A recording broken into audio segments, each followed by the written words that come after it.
tonight's the first night of Hanukkah. Tonight's the first night? Yeah. Aww, you know what? It's a holiday time. So how does a hot cocoa French toast bake sound on a chilly winter morning? Hot cocoa French toast. Sounds pretty good to me. Melissa Cole met up with an entrepreneur in West Hartford who created an allergy-free hot cocoa. Yeah, she showed Melissa how to make this yummy breakfast dish with a healthier twist. Take a look. All right, so it's been a couple of years since we met up with Allie Wazowski. Hello. Hi, nice to be with you. Nice to be with you too. The founder of Bare Life Healthier Hot Chocolate. Yes, allergen-friendly hot chocolate, vegan, plant-based, paleo, just 5 ingredients, made locally as well. And we checked in with you just when you were really launching. Totally launching. I don't even think we'd sold anything yet, and you just totally launched us right out of the gate. It was amazing. And how is business going now? It has been incredible. I mean, just this past month we were on QVC, and we're now in all of the Whole Foods in New England, which is just mind-boggling.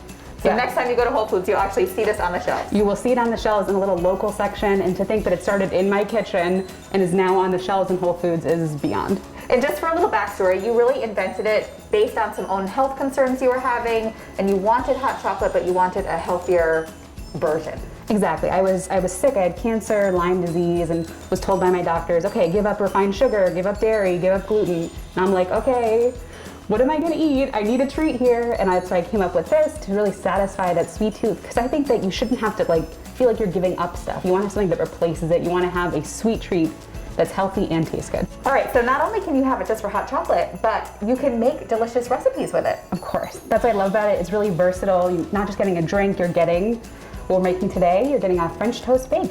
Oh my gosh, and look at the different versions. Looks delicious. Yes. Is it easy? It's so easy to make, and that's what I love about it. It's a real comfort food. All right, let's get started. Let's do it. So first we're gonna take the bread, and I like to just put it on a nice stack and just slice all the way through, save you some time. Okay. And you're gonna get all these nice slices, about 1-inch bite size. This looks like healthier bread too. It is, it's actually paleo bread, paleo and gluten-free. Okay. You can use whatever bread works for you. And you just sort of really easily, I pre-prepared the pan, you just sort of make sure it covers all the bottom, pretty easy, however you want to do it. There's really no wrong way. And then you take sort of this egg wash here, which I actually just use egg whites in there because it's a little bit healthier for you. You can also use a vegan egg or aquafaba. And you take the hot cocoa mix, put that in here, obviously, because it's the hot cocoa French toast. Yum. Then a little bit of cinnamon. If you don't like cinnamon, you can skip that part.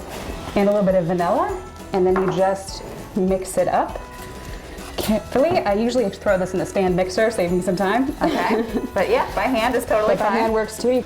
All right, so this is all mixed up. You've got it mixed, and then this is kind of my favorite part, is you just sort of lightly coat the whole mix, just kind of get all the bread kind of covered. Yeah, it's gonna soak it up in there. It's gonna soak it up. I usually let it sit for maybe just 10-15 minutes, really just while you're making our next part, which is the sort of cinnamon sugar crumble, which is always good. Sounds amazing. It is amazing. And this is really simple. This is just cinnamon, coconut sugar, a little bit of oat flour. If you want to swap it for an almond flour or whatever flour you have, that works too. Okay. And you just add in a little of this plant-based butter. It's about a 1/3 cup in here. So this is a vegan butter? A vegan butter, yeah. And then if you had regular, you could just use that? If you want to too, yep, sure. And then I also like to throw this in the stand mixer usually. You kind of just mix this up. All right, so after you've mixed it for a little while, this is what it looks like. This is what it looks like. And then you do this, is kind of where the magic happens. The cinnamon, butter, coconut sugar concoction. You just sort of layer it on top. You want to kind of spread it out. And then once that is all set, you do the really easy thing of putting it in the oven at 350 for about 35 minutes, and you're done. Okay. And there you go. Oh, that looks delicious. It smells amazing. Oh my gosh. And then from here is where you can kind of get creative with the toppings. Yes, this is what I love about it. It's kind of a blank canvas, if you will. You can just divide it up. You can have one for your child who likes, blueberries, one who hates blueberries, just have bananas, throw some apples. We also did like a s'mores hot cocoa version.